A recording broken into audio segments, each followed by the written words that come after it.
आज हम लोग डिस्कस करेंगे क्लास 10th फिजिक्स का first chapter electricity part 5।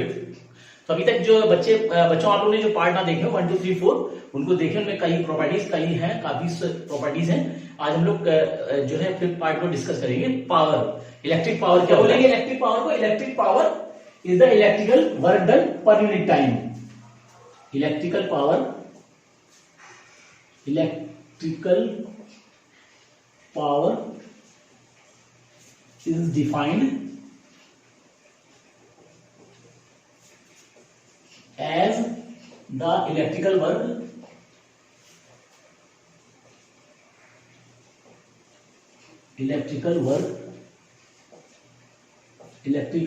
done per unit time। इस तरह से इसको डिफाइन कर सकते हैं। इलेक्ट्रिक पावर क्या है? इलेक्ट्रिक पावर को बोल सकते हैं इलेक्ट्रिकल, यानी कि इलेक्ट्रिसिटी के द्वारा जो हम वर्क कर रहे हैं, कोई फैन जैसे होम अप्लायंसेस वगैरह हैं उनमें जो यूज कर रहे हैं हम, तो इलेक्ट्रिकल पावर को हम डिफाइन इस तरह से कर सकते हैं। Electric power is defined as electrical work done per unit time, यानी इलेक्ट्रिसिटी के द्वारा जो जितना हम वर्क करेंगे उसकी कैपेसिटी पे डिपेंड करता है, तो उसको बोल सकते हैं electrical work done per unit time. तो यहाँ भी इसको अगर इसकी डेफिनेशन के अकॉर्डिंग में जो अगर इसका फॉर्मूला बनता है तो बोलेंगे electrical power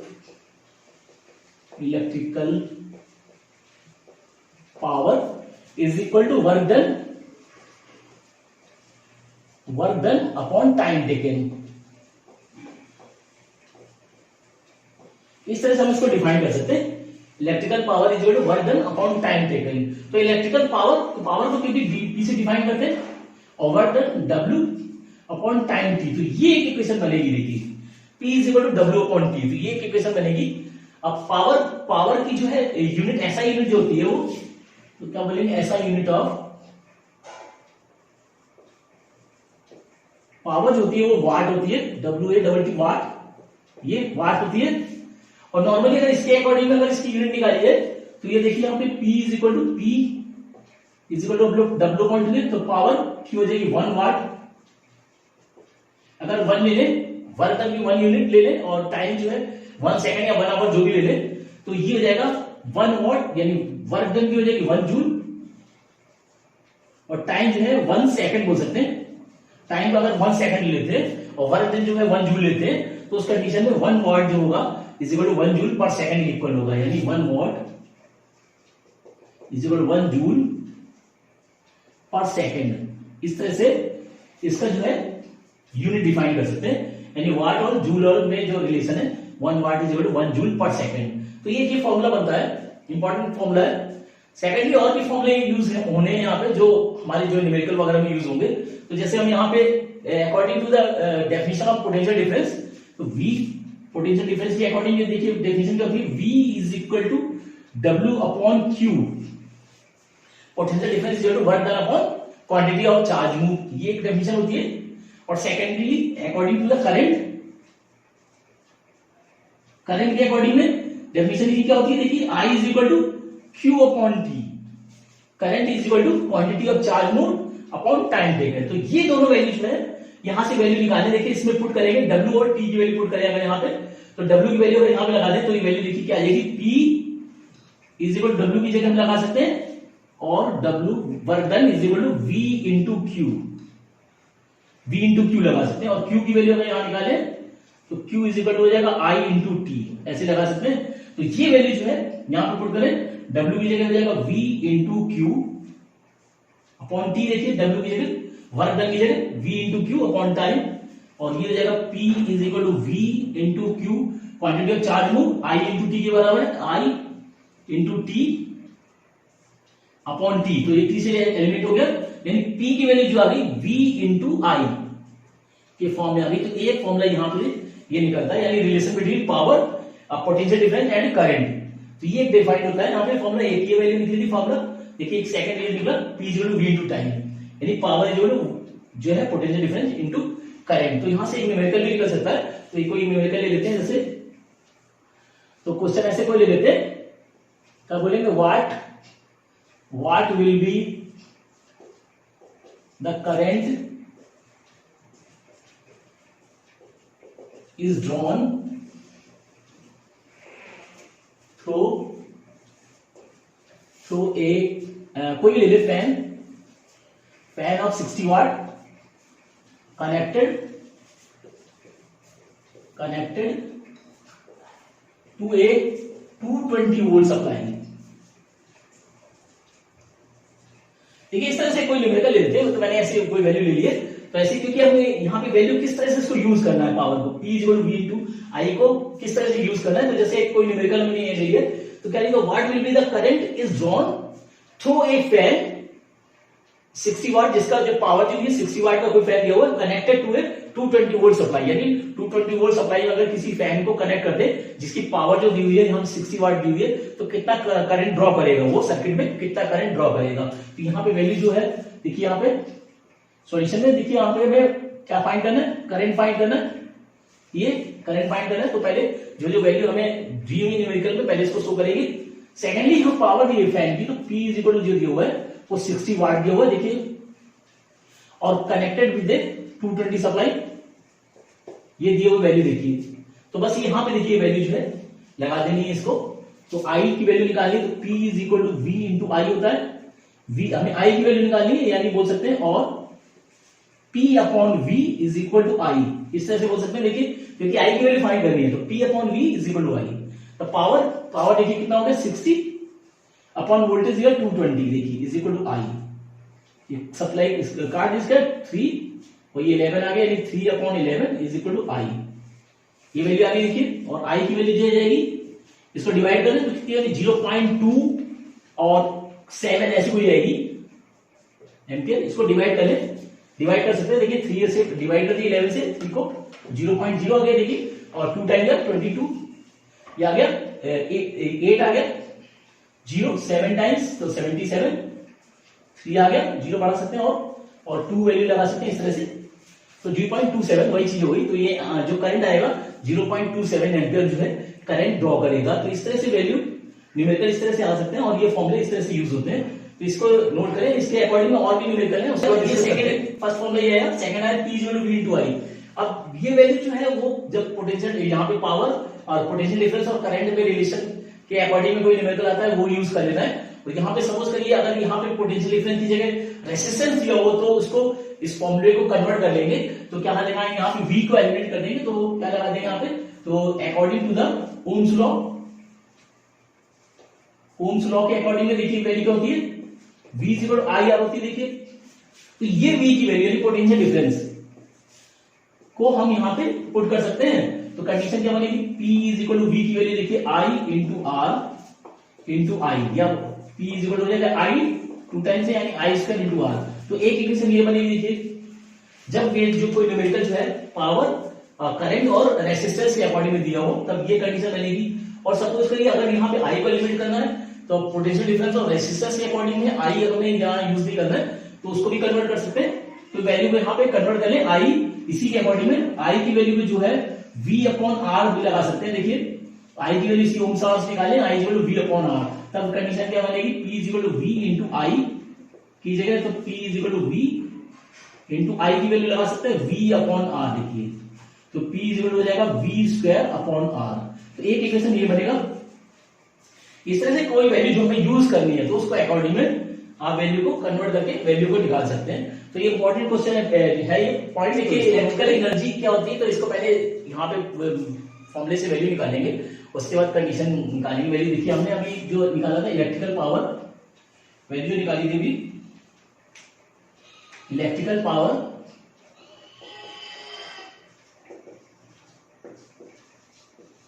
is equal to निकाला था वर्क डन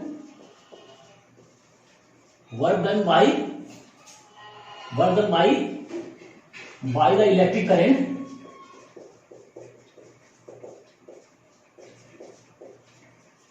अपॉन टाइम।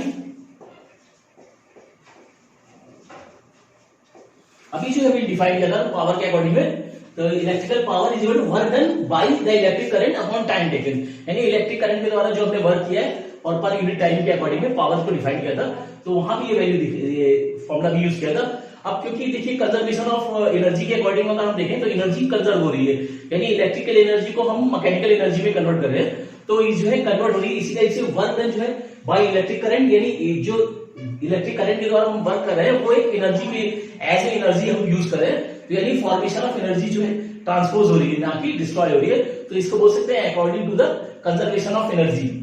के अकॉर्डिंग में वैल्यू हम लगा देंगे according to the conservation of energy. क्या होता है वर्क डन यानी electrical energy, work done by electric current, current जो होगा वो इलेक्ट्रिकल एनर्जी के द्वारा रहेगा, इक्वल रहेगा इलेक्ट्रिकल एनर्जी,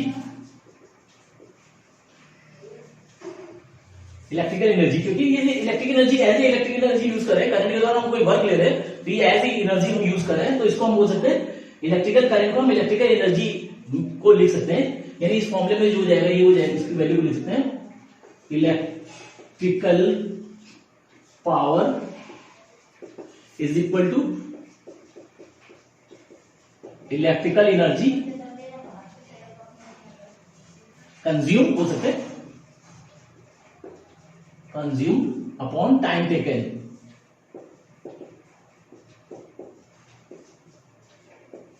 इलेक्ट्रिक करंट के द्वारा हम कोई वर्क कर रहे हैं यानी एज ए एनर्जी हम उसको यूज कर रहे हैं, तो हम यहाँ पे work done by electric current को हम इलेक्ट्रिक एनर्जी कंज्यूम बोल सकते हैं, क्योंकि कितनी एनर्जी हमने कंज्यूम की, जितना 1 घंटा 2 घंटा जो भी हम इलेक्ट्रिक एनर्जी को हम फैन या किसी अप्लायंसेस को मिक्सी ग्राइंडर वगैरह हीटर वगैरह कुछ भी यूज कर रहे हैं उसको एनर्जी यूज कर रहे हैं, कोई मशीन वगैरह चला रहे हैं तो उसको इलेक्ट्रिक एनर्जी यूज कर रहे हैं, यानी हम जो है ये वर्क डन को हम इलेक्ट्रिक एनर्जी कंज्यूम में कन्वर्ट कर सकते हैं, तो ये वैल्यू आ जाएगी। अब यहाँ पे देखिए क्योंकि पावर को P से हमने डिफाइन किया हुआ तो इलेक्ट्रिक एनर्जी को E से डिफाइन करेंगे अपॉन टाइम T से, तो E की वैल्यू अगर हम निकालेंगे तो E इक्वल हो जाएगा P इंटू T, तो इलेक्ट्रिकल एनर्जी या बोल सकते हैं इलेक्ट्रिकल एनर्जी और electrical energy equal to power into time, इस तरह से इसको डिफाइन कर सकते हैं। अब इसके अकॉर्डिंग देखिए इलेक्ट्रिक एनर्जी की अगर यूनिट निकाले तो वैसे तो एनर्जी की यूनिट होती है जूल, तो अगर यहाँ पे जूल निकाले तो ये हो जाएगा 1, इलेक्ट्रिक एनर्जी को हम यहाँ पे पावर हो गई वाट इंटू टाइम, आवर्स में अगर ले सकते हैं व्हेन टाइम, यहाँ पे टाइम को हमने 1 आवर्स के अकॉर्डिंग लिया तो हो जाएगा वाट आवर्स, वाट आवर, यानी ये जो है एनर्जी ऐसा यूनिट बोल सकते हैं, ऐसा यूनिट ऑफ एनर्जी, तो ये हो जाएगा इलेक्ट्रिक एनर्जी यानी E इज इक्वल टू जो आएगा वर्क वाट इंटू आवर्स हो जाएगा, वाट इंटू आवर, वाट आवर जिसे बोल सकते हैं। इसी के अकॉर्डिंग में जो है कॉमर्शियल इलेक्ट्रिकल एनर्जी हम यूज करते हैं घरों में या इंडस्ट्रीज वगैरह में यूज करते हैं, किलो वाट आवर्स में कन्वर्ट करते हैं, क्योंकि ये वाट आवर्स में आ रही है वैल्यू और इसको किलो वाट आवर्स में यानी 1000 से इसमें मल्टीप्लाई कर दें तो ये वाट आवर्स में डिवाइड करके वैल्यू निकालें। वाट आवर्स को अगर किलो वाट में कन्वर्ट करेंगे इसको तो 1000 से डिवाइड करेंगे, नॉर्मली हम जो वैल्यू निकालते हैं तो वो उस जो भी वैल्यू दी होगी अप्लायंसेस, घरों की अप्लायंसेस या फैक्ट्रीज वगैरह की जो मशीनों की जो वैल्यू निकालेंगे अगर हम तो वो उसको जितना भी पावर होगी हम उसको किलो वाट में कन्वर्ट करके तब उसकी जो है 1 यूनिट निकालते हैं, उस 1 यूनिट को ही किलो वाट आवर्स बोलते हैं। तो पहले इसको वैल्यू को नोट करें फिर उसको उसके बारे में डिस्कस करते हैं, commercial energy, commercial electrical energy को 1 किलो वाट आवर के अकॉर्डिंग, तो इसको नोट करें के अकॉर्डिंग में यहाँ पे न्यूमेरिकल ये हुआ, लेकिन किस तरह से क्वेश्चन है ये, इसमें क्या हुआ एक बल्ब इज रेटेड 200 वोल्ट 100 वाट, तो इससे रेटेड देखिए अगर बल्ब के ऊपर लिखा होता है कितने वोल्ट और कितने वाट का है, उसकी पावर क्या है, उसकी पोटेंशियल डिफरेंस पे क्या दिया हुआ कितना पोटेंशियल डिफरेंस में वो वर्क कर सकता है, तो 200 वोल्ट एंड 100 वाट दिए हुए। व्हाट इज इट्स रेसिस्टेंस, तो सबसे पहले इसका रेसिस्टेंस फाइंड करना है। Second 5 such bulbs burn for 4 hours, अगर इसी तरह के 5 बल्ब 4 घंटे अगर जले, what is the electric energy consume, तो यानी 4 घंटे जो है 5 बल्ब अगर जले, 5 बल्ब 4 घंटे अगर इस टाइप के 4 जो घंटे बल्ब जले 5 बल्ब तो कितनी एनर्जी कंज्यूम होगी। सेकंड और उसके बाद थर्ड जो दी है calculate the cost if the rate is 4.60 per unit, और उसकी जो है कॉस्ट क्या आएगी अगर वो पर यूनिट यानी 1 यूनिट का जो है चार्ज दिया हुआ है 4.60, तो उसके अकॉर्डिंग में कितना से कंजम्पशन आएगा, कितना खर्चा आएगा उसके ऊपर, तो एक एक करके वैल्यू निकालते हैं। तो देखिए क्या करना क्या है सॉल्यूशन, तो यहाँ पे वैल्यू देखिए क्या दिया हुआ है, तो 1 बल्ब दिया हुआ है और इसका जो है पोटेंशियल डिफरेंस यानी V जो दिया हुआ है 200 दिया हुआ है पोटेंशियल डिफरेंस, और जो है पावर 100 वाट दी हुई है, हमें सबसे पहले तो रेजिस्टेंस फाइंड करना है, नंबर 1। नंबर 2, 5 बल्ब अगर वर्क करते, टाइम दिया हुआ है देखिए, तो टाइम यहां पे दिया हुआ है 4 आवर्स, 5 बल्ब है और क्वांटिटी जो दी हुई है 5 बल्ब, और तो इलेक्ट्रिक एनर्जी कंज्यूम यानी ई की वैल्यू फाइंड करनी है। और थर्ड में दिया टोटल कॉस्ट बतानी है, total cost consumed by the electric energy, कितना एनर्जी मतलब कितना कॉस्ट खर्चा है, खर्चा कितना है। तो ये क्या करके लेते हैं, तो सबसे पहले रेजिस्टेंस फाइंड करेंगे। अब मैंने देखिए V यानी पोटेंशियल डिफरेंस दिया है, पावर दी है, हमें रेजिस्टेंस फाइंड करना है। तो अभी जैसे हमने फॉर्मूला डिफाइन किया था, फॉर्मूला क्या लगाया था हमने, P is equal to V square upon R, ये लगाया था। देखिए फॉर्मूला ये डिफाइन किया था अभी, तो यहाँ पे वैल्यू निकालेंगे, देखिए क्रॉस मल्टीप्लाई करेंगे, यानी वी स्क्वायर जो आ जाएगा P इंटू आर आ जाएगा, दिस वैल्यू, यानी V की वैल्यू देखिए हमें वैल्यू किसकी निकालनी है, रेजिस्टेंस निकालना है, रेजिस्टेंस निकालना है। तो रेजिस्टेंस की वैल्यू जो हो जाएगी R बराबर आ जाएगा वी स्क्वायर अपॉन P, क्योंकि रेजिस्टेंस फाइंड करना है। देखिए तो ये वैल्यू जो आ जाएगी R बराबर V, देखिए 200 है, यानी स्क्वायर लगेगा तो 200 इंटू 200 अपॉन, और पावर जो है 100 है, तो ये कट गया 2 जीरो से, यानी रेजिस्टेंस जो आ गया इसका देखिए 400 ओम। तो ये तो रेजिस्टेंस आ गया फर्स्ट सॉल्यूशन। देखिए अभी हमने प्रॉपर्टी बताई थी, फॉर्मूला निकाला था P is equal to V square upon R के अकॉर्डिंग में, तो ये वैल्यू जो होगी यहाँ पे, ठीक है, और ये वैल्यूज की देखिए वैल्यू निकाले, हमें आर की वैल्यू निकाली, तो आर इज इक्वल टू आ जाएगा वी स्क्वायर अपॉन टी, तो सॉल्यूशन निकाला, ये रेजिस्टेंस जो आया 400 ओम आ गया। अब सेकंड के लिए देखिए क्या करना है, हमें एनर्जी ई की वैल्यू निकालनी है। तो ई के लिए सेकंड के लिए देखिए, ये तो फर्स्ट के लिए था, सेकंड के लिए हमें निकालना था एनर्जी, यानी E is equal to P into T. अब ये भी फॉर्मूला डिफाइन किया था, उसी के अकॉर्डिंग में देखिए अब ई निकालना है। पावर देखिए, पावर ऑलरेडी दी हुई 100, तो ई एनर्जी जो आ जाएगी पावर 100 इंटू टाइम देखिए दी हुआ, टाइम 4 आवर्स दिया हुआ, यानी ई आ गया 400 जूल। अब यहां तो ये तो एक बल्ब लिया है, तो 5 बल्ब लिए कितना होगा, तो therefore energy consume by 5 bulbs is equal to कितना हो जाएगा, E is equal to 5 into 400, यानी ई जो आ गया 5, एनर्जी कितनी आ गई देखिए, तो 20,000 ये आ गया जूल, या वाट आवर बोल सकते हैं, जूल छोड़िए इसको, वाट आवर्स में इसको कन्वर्ट करें, वाट आवर बोलेंगे, वाट आवर।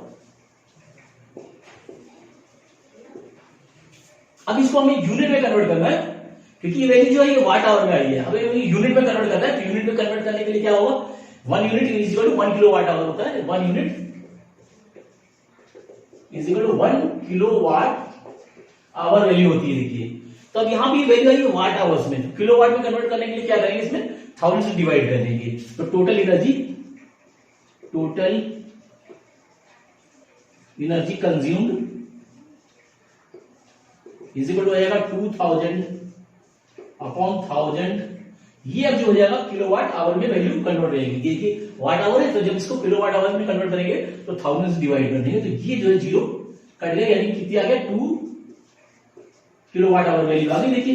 यानी एनर्जी जो आई, टोटल एनर्जी जो कंज्यूम हुई वो 2 किलोवाट आवर एनर्जी कंज्यूम हुई, जब 5 बल्ब जो है 4 घंटे उसको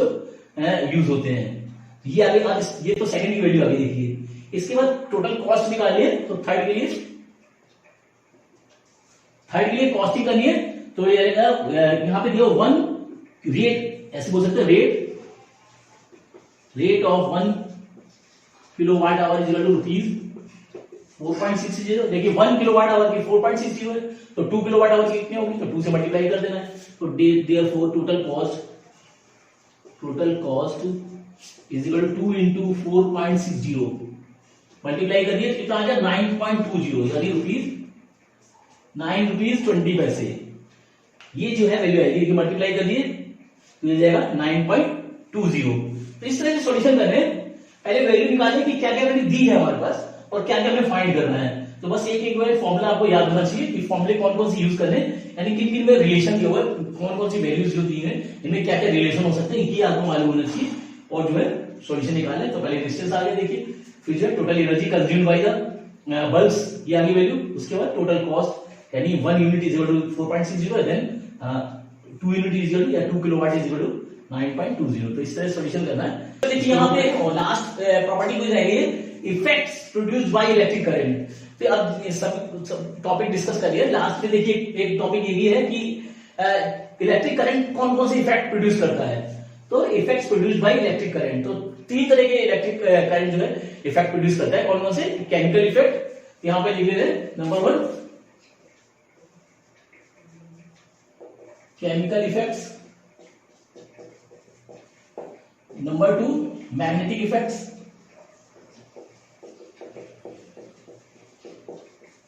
और थर्ड जो है हीटिंग इफेक्ट्स।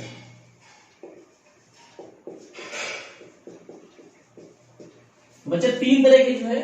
इलेक्ट्रिक करंट 3 तरह से जो है इफेक्ट्स प्रोड्यूस करता है, chemical effect, magnetic effect, heating effect. तो केमिकल इफेक्ट जो है हायर क्लासेस में पढ़ेंगे, आपको अभी कोर्स आउट ऑफ कोर्स है, फिर भी थोड़ा समझ लीजिए केमिकल इफेक्ट होते क्या चीज है। जैसे किसी केमिकल में हम करंट अगर फ्लो करें तो वो जो है उसमें जो है कुछ रिएक्शन उससे प्रोड्यूस होने लगे। जैसे सपोज आपने देखा होगा आर्टिफिशियल ज्वेलरी वगैरह होती है, आर्टिफिशियल ज्वेलरी में जैसे आयरन वगैरह किसी भी मेटल की होती है, उसमें गोल्ड प्लेटिंग हो जाती है। तो वो कैसे होती है? वही इलेक्ट्रोड कैथोड के द्वारा उसमें किसी केमिकल में जो है करंट को फ्लो करके,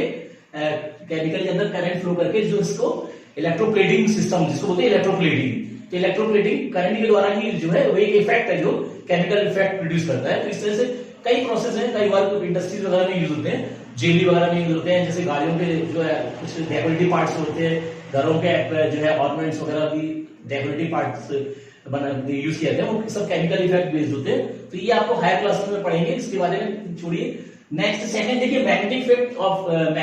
ऑफ द करंट जो है, ये सेकंड इसका जस्ट इलेक्ट्रिसिटी के बाद जो सेकंड चैप्टर है वो magnetic effect of the current है, उसके बारे में बहुत वाइड दिया हुआ है, उसके बारे में डिस्कस करेंगे नेक्स्ट चैप्टर में। इस चैप्टर में जो है हीटिंग इफेक्ट के बारे में बात करेंगे। तो heating effect of the current क्या होता है, तो हेडिंग डालेंगे heating effect of the current. Heating effects of the electric current, electric current. तो हीटिंग इफेक्ट क्या है कि जब किसी वायर किसी भी कंडक्टर कोई हाई रेजिस्टेंस वायर हो, हाई रेजिस्टेंस वायर जैसे माइक्रो वगैरह होता है, जैसे बल्ब वगैरह में यूज किया जाता है। तो नॉर्मली जो मेटल होता है रेजिस्टेंस सभी का होता है, मगर कुछ लो रेजिस्टेंस वायर होते हैं, कुछ हाई रेजिस्टेंस वायर होते हैं। जो हाई रेजिस्टेंस वायर है जैसे माइक्रो वगैरह है, मैग्नेटाइट वगैरह है, इनमें अगर हाई करंट अगर फ्लो करे तो वो ग्लो करने लगता है, क्योंकि हाई रेजिस्टेंस वायर है। तो ग्लो करने से जो हीट प्रोड्यूस करने लगेगा, उसी को बोलते हैं heating effect of the current. तो क्या बोलेंगे? When electric current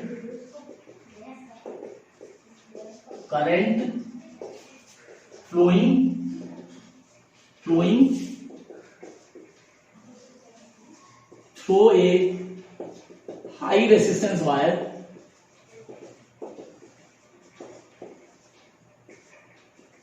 like nichrome बोल सकते हैं, नाइक्रोम वायर जो हाई रेजिस्टेंस वायर होता है, through a high resistance wire nichrome, then when electric current flowing through a high resistance wire, then the wire gets heated, which is known as heating effect.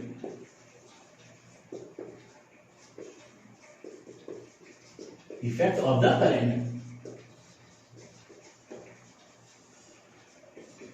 यानी किसी nichrome wire, जैसे nichrome wire है, magnetite wire है, में अगर ये क्योंकि high resistance wire होते हैं, जिसमें करंट फ्लो करते हैं तो वो हीट अप हो जाते हैं, और इसी को ही जो बोलते हैं heating effect of the current, क्योंकि करंट को फ्लो कर रहे हैं और वो हीट प्रोड्यूस कर रहा है। तो ये जो है एक डेफिनेशन बनेगी। इसके अकॉर्डिंग में जो निकालेंगे हीटिंग इफेक्ट, यानी बोल सकते हैं वर्क डन, क्योंकि वर्क डन हो रहा है, work done is equal to Q into V, ये फॉर्मूला बनेगा। देखिए क्योंकि करंट के द्वारा कोई वर्क किया जा रहा है, तो क्वांटिटी ऑफ चार्ज क्योंकि इसमें इलेक्ट्रॉन्स मूव कर रहे हैं तो बोलेंगे work done is equal to quantity of charge into according to the potential difference, यानी जो है पोटेंशियल डिफरेंस में जो फ्लो हो रहा है उसके अकॉर्डिंग में वर्क डन कर रहा है, करंट जो फ्लो कर रहा है, तो इसको बोलेंगे W is equal to Q according to the current की डेफिनेशन क्या अकॉर्डिंग हम निकालें तो करंट के अकॉर्डिंग होता है I is equal to Q upon T और Ohm's law according to the Ohm's law V is equal to IR होता है वैल्यू देखिए, तो यहां पे Q की वैल्यू निकालते हैं अगर हम तो और Q इज इक्वल टू हो जाएगा I इंटू T, तो ये इसी इक्वेशन में पुट करना है देखिए, तो ये Q is equal to I into T यानी W इज इक्वल टू हो जाएगा ये W is equal to Q की value I into T into V की जगह फिर IR लग रहा है I into R this value, यानी W इज इक्वल टू हो जाएगा I दो बार है तो यानी I square into R into T, तो ये एक फॉर्मूला बन रहा है यहाँ पे वर्क डन बराबर I square into R into T। अब क्योंकि ये करंट के द्वारा जो है हम कोई वर्क कर रहे हैं इसको यूज कर रहे हैं तो ये जो है करंट जो है हीट प्रोड्यूस कर रहा है क्योंकि हीटिंग इफेक्ट है, तो हम वर्क डन को हम हीट के इक्वल कर सकते हैं, यानी वर्क डन को हम क्योंकि करंट के द्वारा है is equal to heat produce हो रहा है, हीट प्रोड्यूस हो रहा है ये बाय द करंट के द्वारा, क्योंकि करंट फ्लो हो रहा है उसके द्वारा जो है वर्क डन हो रहा है और वो हीट प्रोड्यूस कर रहा है, यानी वर्क डन को हम हीट H भी बोल सकते हैं, तो हो जाएगा therefore heat is equal to I square into R into T, यानी H बोल सकते हैं H is equal to I square R into T, तो ये एक फॉर्मूला बनेगा हीट प्रोड्यूसिंग का थर्ड फॉर्मूला बोल सकते हैं, या बोल सकते हैं कि heat is directly proportional to the square of current and directly proportional to the resistance of the wire and directly proportional to the time, यानी अलग अलग इसको डिफाइन करें तो H जो होगा I स्क्वायर का होगा नंबर वन, एक ही कंडीशन बन रही है, सेकेंडली जो है directly proportional to the resistance और थर्ड बना है heat directly proportional to the time, यानी directly proportional to the current square of the current and directly proportional to the resistance and directly proportional to the time, यानी अगर heat produce करेंगे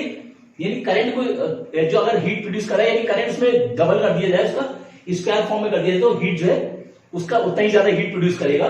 resistance बनाएंगे तो heat भी produce होगा और जितने ज्यादा समय तक उसमें करंट फ्लो करेंगे तो हीट भी उतनी ज्यादा बढ़ेगा, यानी डायरेक्टली प्रोपोर्शनल है ये वैल्यूज जो है, तो इससे से वैल्यू निकालेंगे और कई अप्लायंसेस है घरों में जैसे हीटर है ओवन है सब इनके एप्लीकेशंस वगैरह है heating effect of the current जो हम लोग घरों में यूज करते हैं, तो इनको नोट कर लें।